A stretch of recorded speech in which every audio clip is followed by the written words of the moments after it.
She says she love me, but me not see it. She care about me, me still don't see it. I take Christ off of the cross, no convince. DJ so me tell her no do it. She says she love me, but me not see it. She care about me, me still don't see it. I take God off of the cross, no convince. So me tell her no do it. How she feel love me when she can't love her own baby father? After the man give her everything she deserve, but she not on nerves, show likes, she gone with another. Not just people, but them come with label. Thank God me never born disabled. Now me no woman do me like the light of the Samsung. Me no ask, but me know me head stable. Hey, she tell all my friends in the street how much pan her me cheat, but she never tell them the bad things where she do me that make two ends can meet. Hey, hey.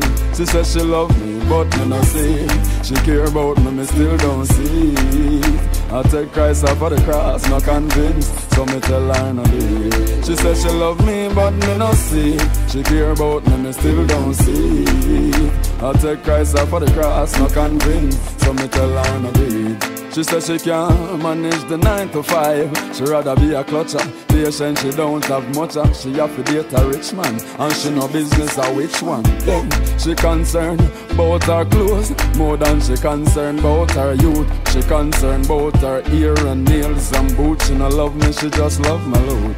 She says she love me, but me not see it. She care about me, me still don't see it. I take Christ off of the cross, not convinced. Many aspects of canine pregnancy are unique among veterinary domestic species. Therefore, an understanding of the time, course, and the clinical correlates of ovulation, fertilization, embryo and fetal development, and pregnancy-specific changes in maternal physiology is essential when providing clinical services such as breeding management and monitoring of pregnancy.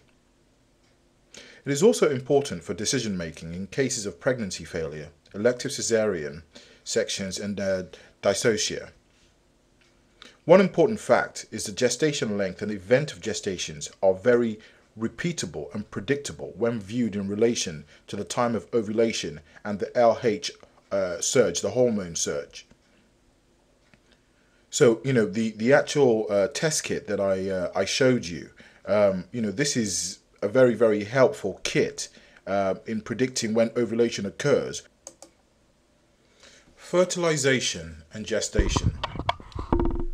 The reason why gestation length in dogs is relatively consistent when measured from the day of ovulation, but highly variable when measured from the day of breeding, is partly understood. In the vast majority of bitches, parturition, and let me just explain what parturition, that word, means. Parturition is the act of whelping, the act of giving birth. This usually occurs between 64, 65 or 66 days after the ovulation surge in LH. Okay? The latter represents the acute release of LH from the pituitary in late proeusterus or early oestrus. The LH surge triggers the event of ovulation. Since the day of the LH surge can be measured, which we've clearly shown, or estimated with reasonable accuracy, timing events from that day and using it as a reference point, that means that so when the LH surge occurs, we use that as day 0, can be very helpful. A 64 to 66 day gestation length measured from the LH surge to parturition is actually the same as a 62, 63 or 64 day interval between ovulation and parturition, since ovulation has been estimated to occur 2 days after the surge in LH. In contrast, using the day of mating as a reference point, as observed in cases of just a single mating or insemination, parturition can occur as early as 56 days later and as late as 68 days later. Similarly, a large variation in apparent gestation length can be encountered when counting from the first of multiple matings. There are some extremes to be encountered. You can get results that can differ by 2 weeks, which is a massive difference. I'll give you some instances. For instance, if a bitch is held for an aggressive stud dog and forced to mate, starting 3 to 5 days before the LH surge. So obviously the blood is still very red, and this bitch is, held down. I can understand this sometimes because, people are anxious for a result. The interval from first mating to whelping may be as long as 69 to 70 days. Because obviously you've done this 3 to 5 days before the LH surge. And remember, it's 2 days after the LH surge. So you could be, between 8 or 9 days early. Now, in rare instances where a bitch is still fertile 9 to 10 days after the LH surge and is bred then, the intervals from mating to whelping can be as short as 55 or 56 days, if you can understand that. And I really think that part of the explanation is that dog sperm may, and again may in some instances, survive in the bitch's tract for up to 7 or even 9 days. I'm a firm believer of this, and still remain viable in terms of being able to achieve fertilization that results in pregnancy. It is also possible that in dogs, as in other species, many sperm die or lose fertility after 1 or 2 days. However, the number that retain fertility for 2 days is sufficiently higher in dogs that fertility is not affected by mating on the day of the LH surge. So that's 2 days actually before ovulation occurs. Thus, in such pregnancies, the sperm survive for 2 days before potentially penetrating the oocytes.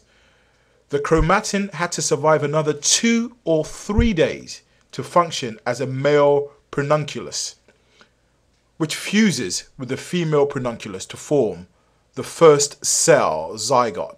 Fertility actually declines when mating is earlier than the day of the LH surge, i.e. mating 3 or more days before ovulation. What you've got to look at here is this, is that the LH surge, we now know scientifically that the LH surge is, a warning sign for us that, the bitch within 48 hours really is going to ovulate.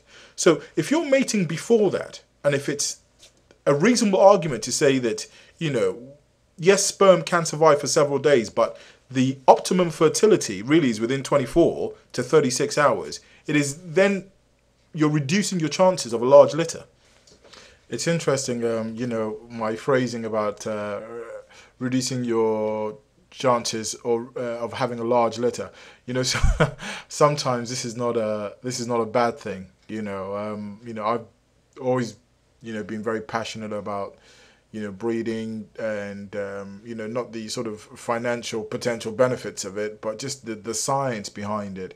And I have been involved in a breeding with a friend of mine that breeds Neapolitan Mastiffs, and we were so spot on with the breeding that it was a world record breaking litter, Neapolitan Mastiff litter. So it's not always a good thing.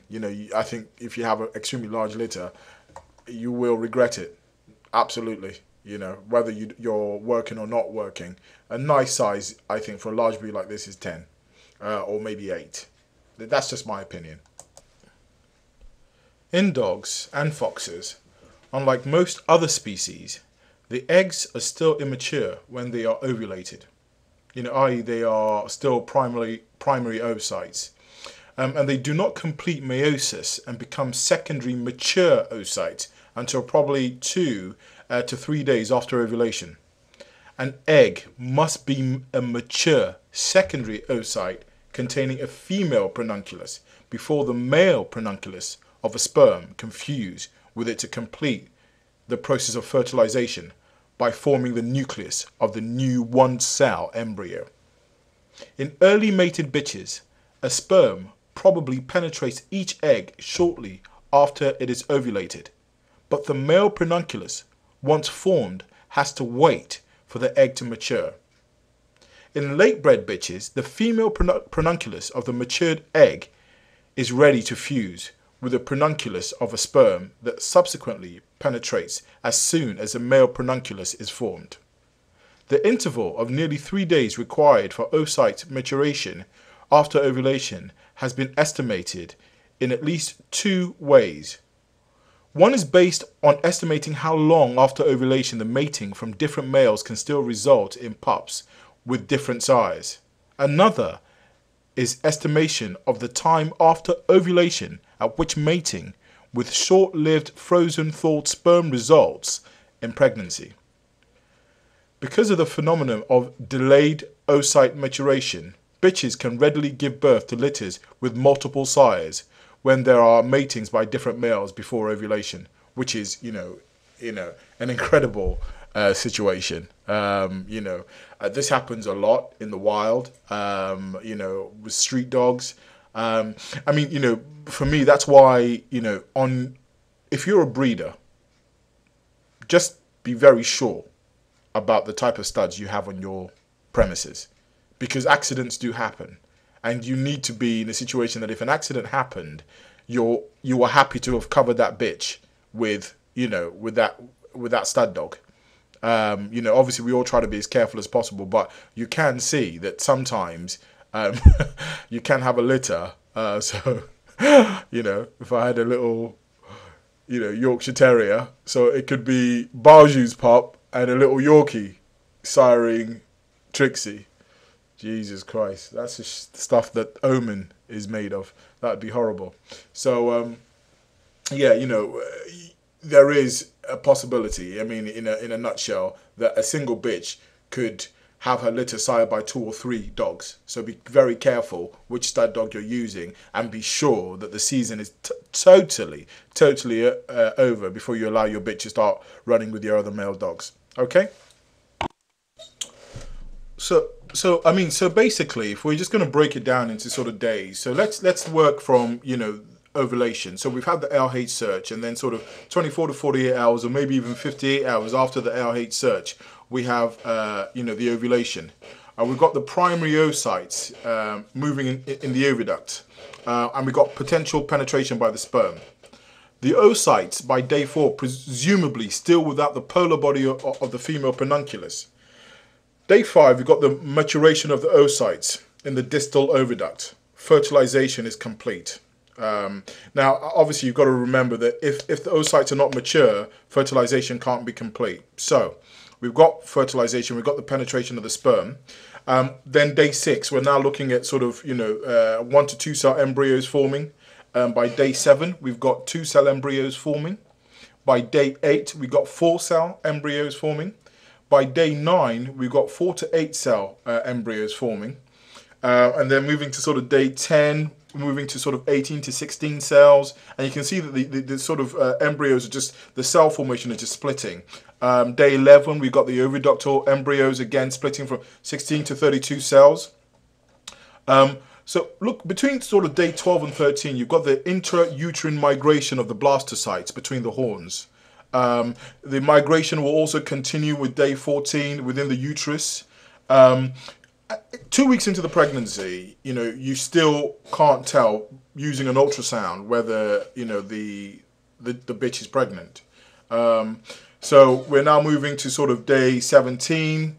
We've got the blastocytes enlargement. The migration by this time, by day 17, should have stopped. And the blastocytes, should be growing now. So now we sort of move down to, day 20. We got embryos expansion. You got sort of 2 millimeter by sort of 3 to 6 millimeter uterine vesicles. The zona should be absent now, and it should have a thin coat. Right, so day 21, we've got blastocytes. They touch, but are still unattached, to the endometrium, and cannot be flushed. Day 22, so by this stage now, you've got the uterine swelling, and it should be grossly visible by day 21 to 23. By this stage of the pregnancy, the embryos are attached. So, we're getting to a more potentially apparent pregnancy stage. Okay, so day 22. The uterine swelling should be, again, we talked about it being grossly visible.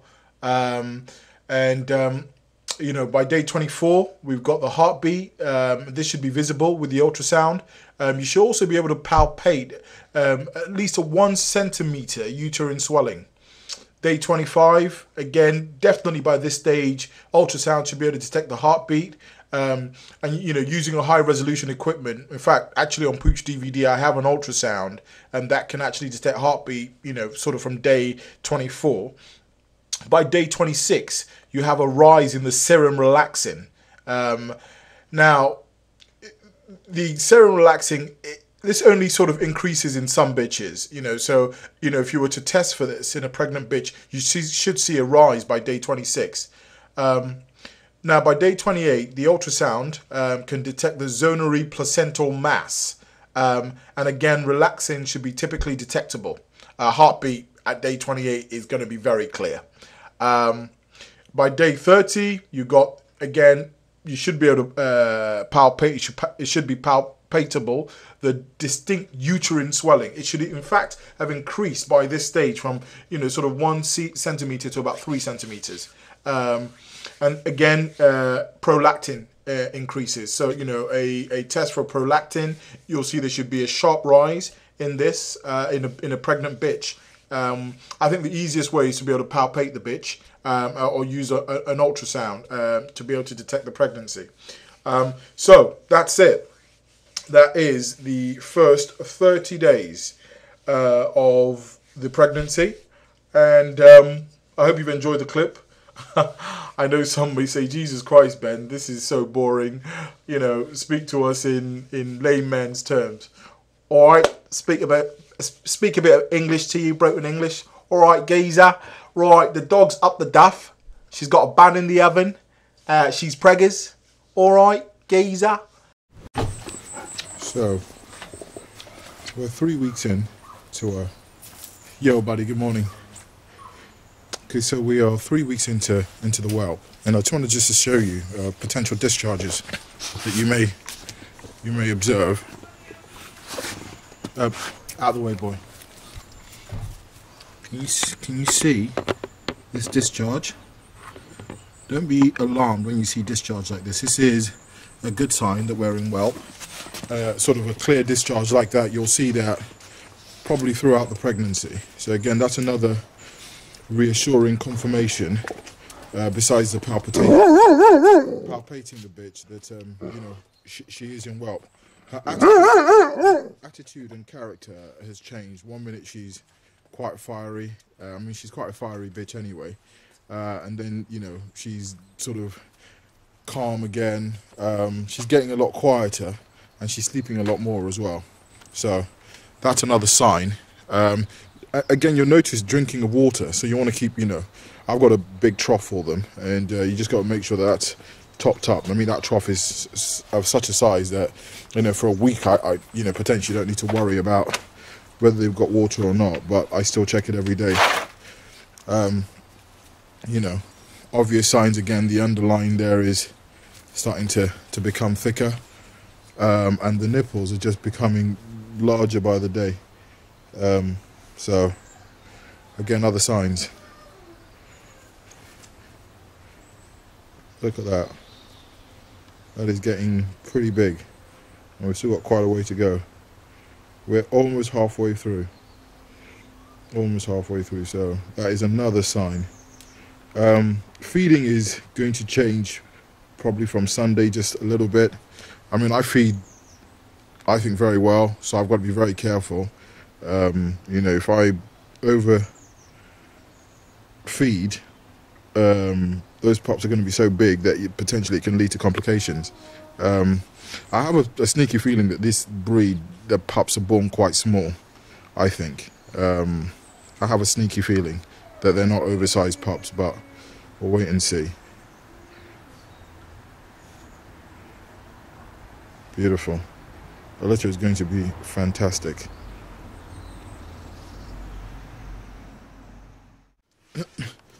A lot of people always sort of,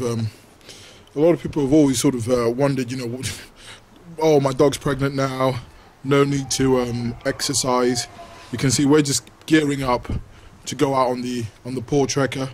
You know, she loves it, but you've got to keep the exercise. Of course, you've got to start, you know, working within reason. But what you don't want to do is frustrate the bitch. You know, she still needs to go out, and just make sure tire pressures are nice and high. You know, but she enjoys it, you know, so you don't want to limit that. Obviously, as the weeks get by, then we reduce that, but the dog will tell you. Just, you know, being tuned, you know, to your dog. Being tuned to your dog, you know when you're pushing her, but you can really start to see signs now. You know, the nipples are just bulging out now. It's so exciting, really exciting. Good girl. So yeah, so we're gonna do under a mile. Risky, you know, this exercise is good for her, good for muscle tone. When your bitch is in good condition, you know, look at her just jumping up, very strong. She's gonna pop those puppies out, no problem. I mean, this bitch, I know you know what, God knows best. So never take anything for granted. But playing my part, I putting her in the best condition she can be in to give birth. She's been fed right, and the pregnancy is taking the toll a little bit already, because I know that her breathing's different, her movement's different, and that's just a woman being full of pups. So beautiful girl. Really need to film, you know. Come on, girl. As you can see how excited she is about going out, so she does like it. So anyway, without further ado, come on, girl. They know the routine already. I'll see you guys later on. Off we go. So much fun. Okay, so, you know, basically we're running to the 4 weeks, nearly 4 weeks now, 3.5 weeks, and you know, pregnancy's confirmed. We've palpated. We know the bitch is, you know, in whelp. You know, so it's now about sort of the feeding. You don't need to start massively increasing rations now. You don't want to overfeed the bitch, but the quality of food that you put in is beautiful. You know, she still gets her bones. You know, she gets a good quality kibble, and you know, I'm also introducing liver. You know, for her. And the one thing that I do want to sort of talk to you about is, you know, sort of what supplements should I give? You know, this keeper's mix, always have this at home. This is the only supplement I'd give, you know, to the bitch while she's pregnant, and you know, while she's feeding the pup, should be on this as well. It's just great stuff. So we're just going to give her some. She's had some bones. She's got some bones with her, so I'm just going to give her some liver now. So you can see the remnants of her bones there. So we'll just go in, and it's just a nice little treat for her, really. There you go, my darling. Good girl. So this is my handsome prince. You know, you just feel really protected when you've got a dog like this. Really, really protected. You know, if I lived in an isolated area or when I moved to this farm, you know, having a dog like this roaming around just gives you peace of mind. Absolutely.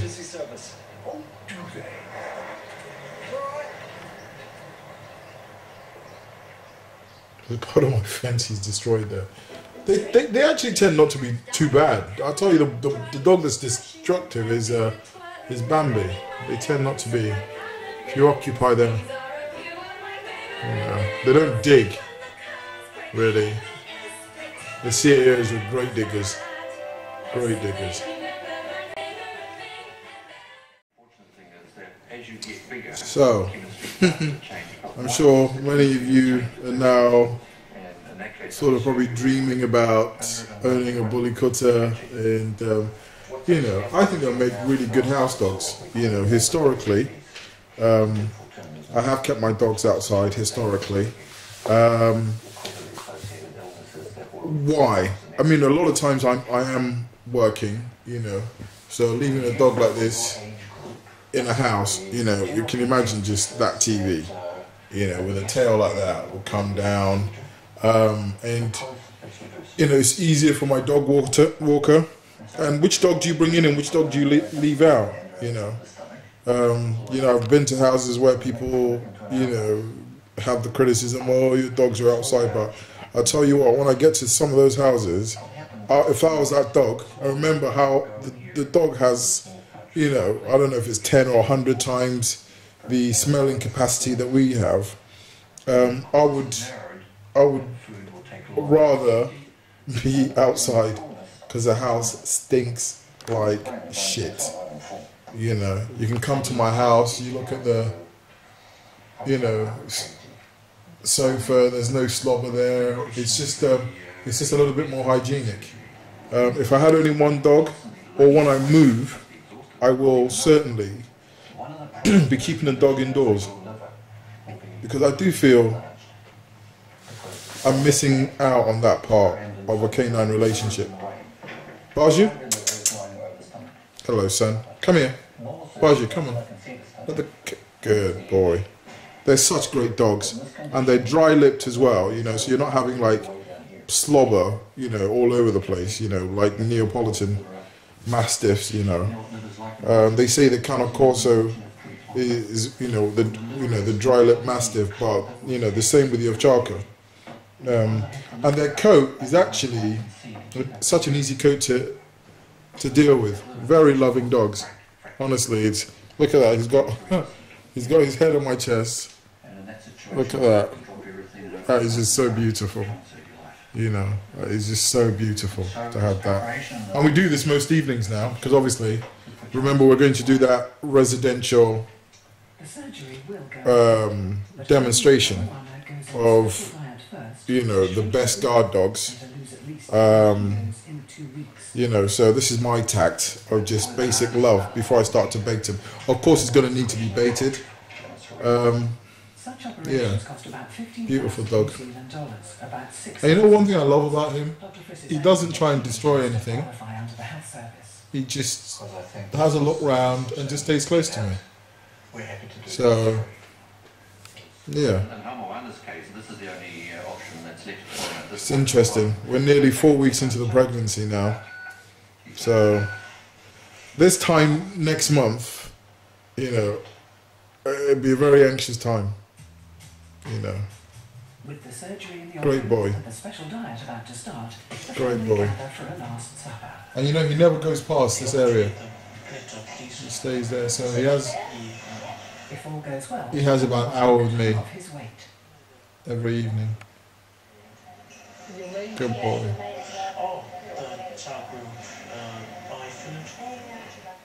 It should be the last big meal of his life.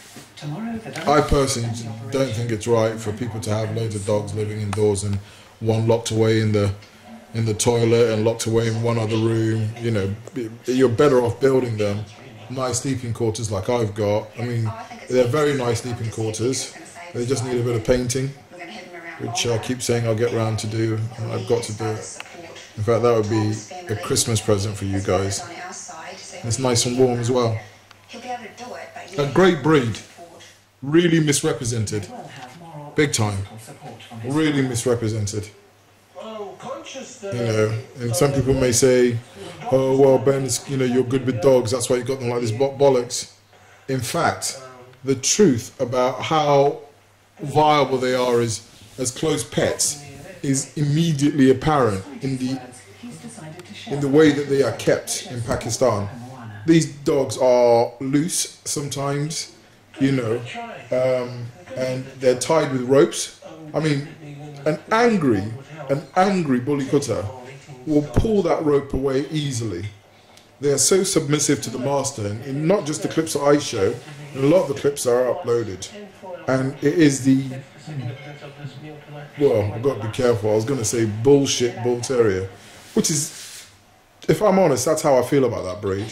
It is not my favourite breed at all, and that aspect killed the relationship with me and Max. If I'm honest, you know, I couldn't bear the thought that breed is being mixed with this breed. It doesn't make any sense. It adds nothing, you know. And you know, for those that Andrea, I'm sorry if you're watching this. You know, because I know you're a passionate bull terrier breeder, bull terrier breeder that I respect a great deal, both you and Gary. However, that breed for me, I just find them very stubborn. I find them very difficult to housebreak, incredibly destructive. just a lot of negatives, really. But I'm sure those that own them can see the viable qualities. It is beauty in the eye of the beholder, I think, in the case of these breeds. Baj, you know, misrepresented or what? Honestly, this to me just shows you, do not believe anything you read. You know, come here, boy, come here, come here. You see, look at him, look at him. He just rests his head here. Look at that. Yeah, that's the killer dog of Pakistan. The murdering dog of Pakistan that wants to slaughter its master.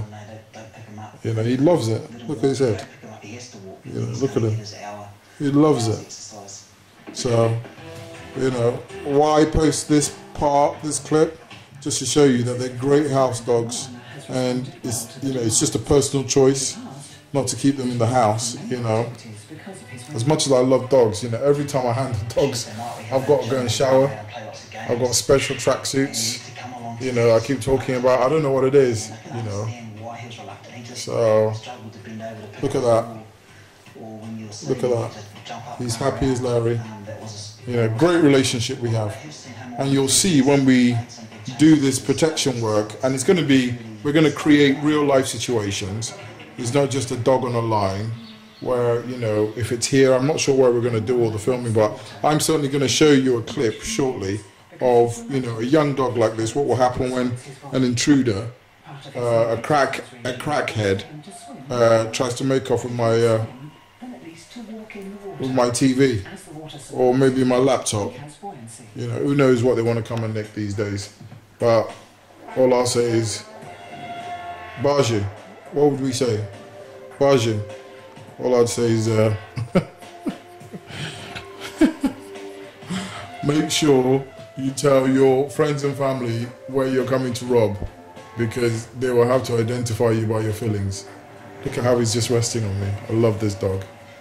Yeah, I love this dog. He's great, great character.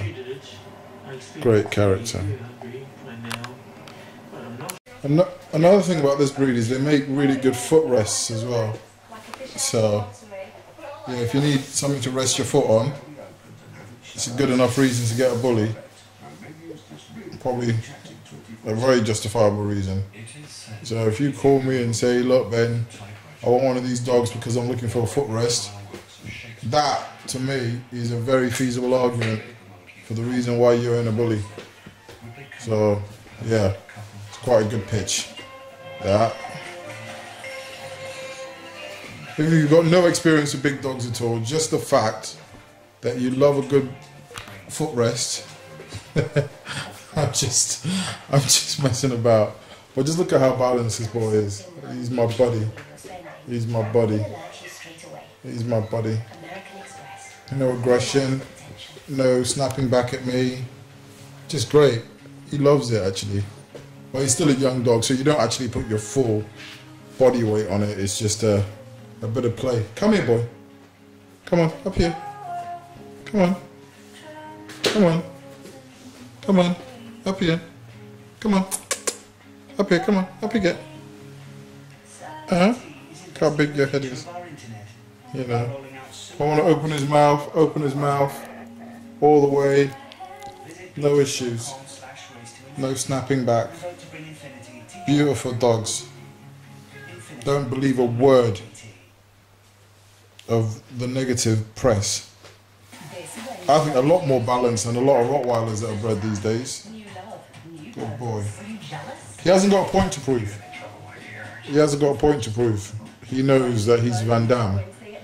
He knows that he's Bruce Lee, that I don't need to kick off all the time, because when it comes to the crunch, after 2 weeks, my response is a KO.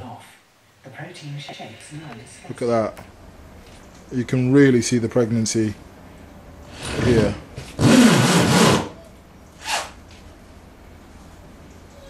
Good girl. Okay, yeah, What up, my pimps and my pimpesses that are watching these clips? Again, just invaluable information and advice, really, that I think you need to really listen very, very carefully to. The remote IDT. This unit, basically, I think that it's part and parcel of owning large, powerful breeds. It's not only just large, powerful breeds, it's basic control. It is the most effective training tool that I've come across. You know, you can watch the clip of me on the bike, you know, with Baju. You know, the dog is happy to do what he's doing, you know, but when we first started off, what do you think the potential hazards would have been? A cat. You know, this is a very, you know, heavily built up area. You know, it's a residential area. A cat jumping out from anywhere, another dog, potentially, you know, I could have been flying into a wall, a tree, another car, you know, but you can see that the dog did not put me into harm's way at all throughout the whole sort of journey. You know, the recall on the dog is immediate, and the relationship is a lot better. There are a lot of you out there that can't exercise your dogs because you're afraid the dog won't come back. You're afraid that the dog will attack other dogs, and I respect you for keeping your dog on the lead. However, you have a solution where you can now actually train your dog to respond with this remote IDT. I give you all the assurances in the world that, you know, you're going to get much better results by using this product. So again, some advice. Any puppy buyer from me will not be buying a puppy without buying certain products. So this is the bitch again. Now watch the difference. He's got the remote IDT on. It's in my hand. I don't even need to use it. Can you see the difference in him? He's starting to learn. I mean, he's still young and he's like a teenager at the moment that's going to be quite boisterous, but he's actually going to be a very, very well-rounded dog. And he's now learned something, that once that collar is on, he needs to behave, because we started heel work. So if you watch and I call him, come here boy, straight to my side. Can you see that? And that's with the remote IDT. Guys, I keep telling you about this. You can get it from my site. It's so inexpensive. You'll enjoy the relationship with your dogs a lot more. Look at that. Absolutely walking to my side. He's not going anywhere. Look at that. So the bitch is left alone. You know, I don't have to correct him. Look, this is it. So let me keep my hand out straight and you'll see that I'm not correcting this dog. Can you see? All he's doing now is walking to heel with me. Stay. Can you see? He started to learn. Can you see that? You've never had that? I'm sure you've never seen that shot of heel working. It's beautiful. So, good boy. Go on, turn around. Good boy. Come here. Can you see that? Go all the way around me. Again, walk around. Walk around. Can you see that? We'll come all the way around. Beautiful.